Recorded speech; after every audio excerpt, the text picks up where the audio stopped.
Eto daw ho, ang pagbisita, ano yan, nakalagay, ang liit-liit naman. Bakit wala man lang pumapansin kay Sara ng mga taga Cebu? Eh, bakit kaya? Ano ba to?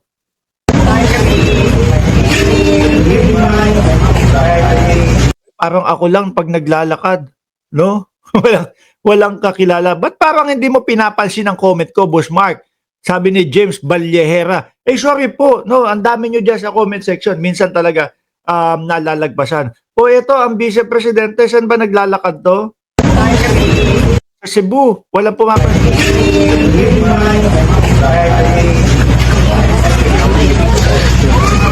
Dali, akala ko ba starstruck ang Vice Presidente at kahit saan magpunta, eh, madaming taong papansin sa kanya. Eh, mas mukha pong kay Pangulong Bongbong Marcos mga kababayan eh. No, o baka siguro talagang alam na ng mamamayang Pilipino kung ano yung kilusan nitong dalawa na ito, nung presidente natin at nung vice-presidente. Yung vice-presidente, ngak-ngak na ngak-ngak. Puro kung ano-ano mga sinasabi. No, puro kasiraan ng gobyerno. Puro paninira sa Pangulo. Walang nakitang trabaho. Ito siguro ho. Pagkatapos ng mga pa-picture-picture, di ba, si Rocansaki, pagkatapos siguro ng pa-picture-picture ng ating vice-presidente, nako, saan kayang bansa ang punta ng vice-presidente pagkatapos nito? Eh, hindi niyo kami masisisi. Simula po o magmula po nang matapos yung first quarter ng taon, panay biyahe na po ang inaatupag o ang nakikita namin sa vice-presidente. Kaya hindi niyo kami masisisi, mga bossing. Di ba? Oh, siguro, alam na ng taong bayan talaga, mga kababayan, na dito puro photo ops lang, dito panay labas lang ng bansa, dito kapag ka ibinuka ang bibig, puro paninira lang, walang sapat na ebidensya, hindi kagaya ho nung kay Pangulong Bongbong Marcos. Nakatikom nga ang bibig ng Pangulong Bongbong Marcos sa mga proyekto niya eh. Pero sino po ang ang nagpapapuri? Mamamayang Pilipino? Ang ganda-ganda po, matatapos na po. Mga vlogger, ang ganda-ganda po, matatapos na po. Yung pabahay ni Pangulong Bongbong Marcos. Yung pabahay na makita mo, akala mo nasa Singapore ka. Yung mga HDB binibili ng mga Singaporean na kung dati ho 300,000 Singaporean dollars. Dati ho siguro mga 15 years na yata akong hindi nakakapunta sa Singapore. Ganun. With matching swimming pool pa. O ayan, rice processing planta ni Pangulong Bongbong Marcos. Taong bayan din ho ang nagsasalita, mga bossing. Baka kaya ganito na ho ang nangyari. Ay, wala naman yan. Puro paninira lang naman ang gagawin niya. Ay, naku, mamaya pagkaalis niyan dito, magpapapicture lang yan. Tapos, lilipad na yan ng ibang bansa na naman. Oh. Hindi kagaya kay Pangulong Bongbong Marcos, ramdam ho talaga ng mamamayang Pilipino, mga boss, yung trabaho. Yung talagang para ho sa bayan. Ano po? Sabi ko nga ho sa inyo eh.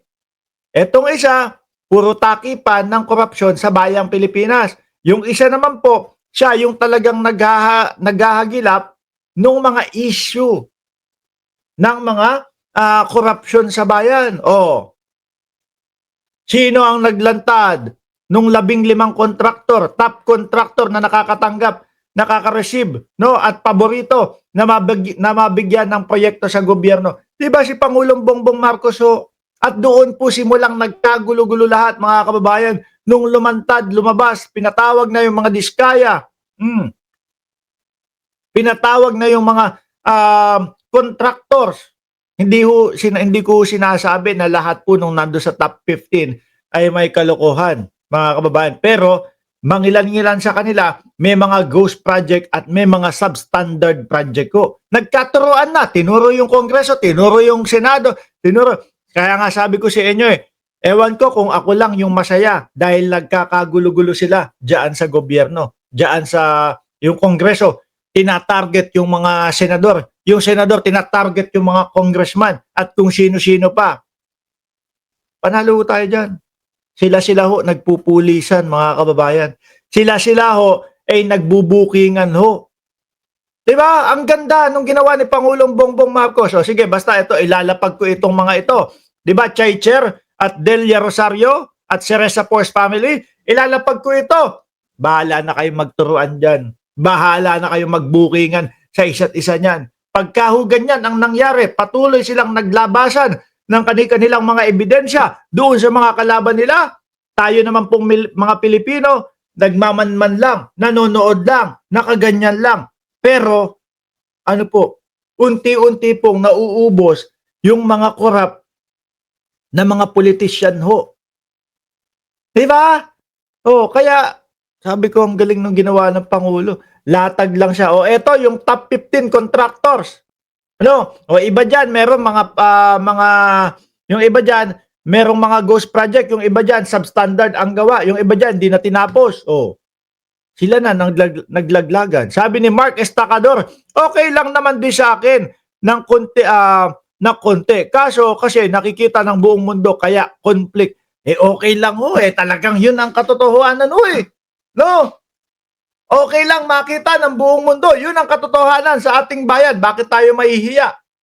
Kung eto naman po ang tahimik ng bayan ng Pilipinas, yung Kongreso, yung Senado, tingnan mo ang ayos-ayos nila. Pero bilyon-bilyon.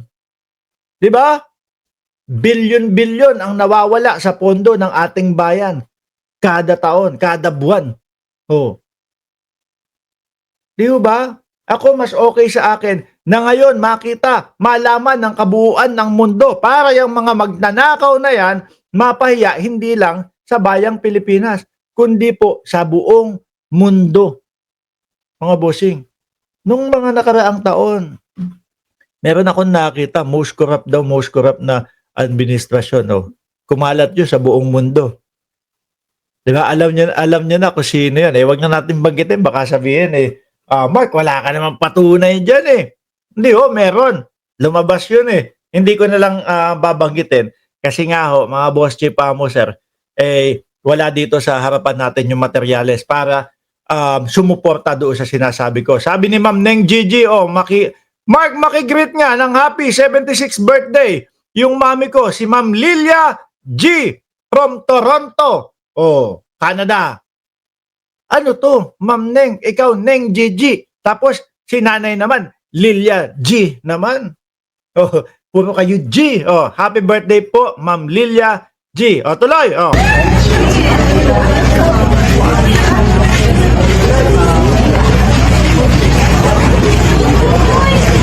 Tingnan mo, wala talagang pumapansin. Sabi ko naman si Sir Eseng Mariano naman, sabi ko, hindi ko nababanggitin Pero ikaw, hindi ka mapakali dyan. Sabi ni Sir Eseng Mariano, 2017, most corrupt person daw. Tuloy.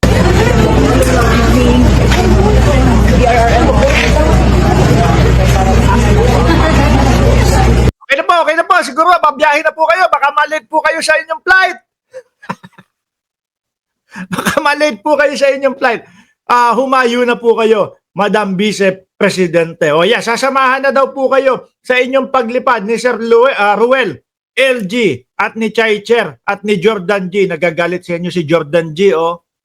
Habang nanonood po ng live natin yan, sumasyat yang si Jordan G. Kaya kayo, pag sinabi ni Jordan G, mag-like muna kayo! Baka lasing na ho yan. Baka magalit po sa inyo yan. Tuloy! Wala Buko na ho talaga yung kilusan nila. Buko na to ho talaga yung galawan nila Kaya wala na hong pumapansin. Inis na ang taong bayan sa kanila. Sabi ni Lucy Minagawa, Sarah, the Traveler, sabi, sa video na yan, kung may magtataho, tatawagin nila kesa, yung ganong estiluhan. No, totoo. Taho. Kaya yung kung sino mang magtitinda, tara, bili kayong lahat. Basang-basa ni isang kapunta to the moon, yung galawan ng mga politiko sa atin, lagi ko nakikita ang gano'n si Bungo Yung tusok-tusok, si Bungo kapag kayong gano'n, tusok-tusok, alikayo, libre Senator Bungo. Grabe, si Senator Bungo kumakain pala ng tusok-tusok. Makamahirap pala si Senator Bungo. Di ba? Ay nako, yung mga politiko natin, basang-basa na ho yung mga ganyan nyo. Bakit ganon? Ang pangalan nito, Easter ni me. Ano nangyari sa pangalan mo, Chi? Oh, natatawa ka dyan.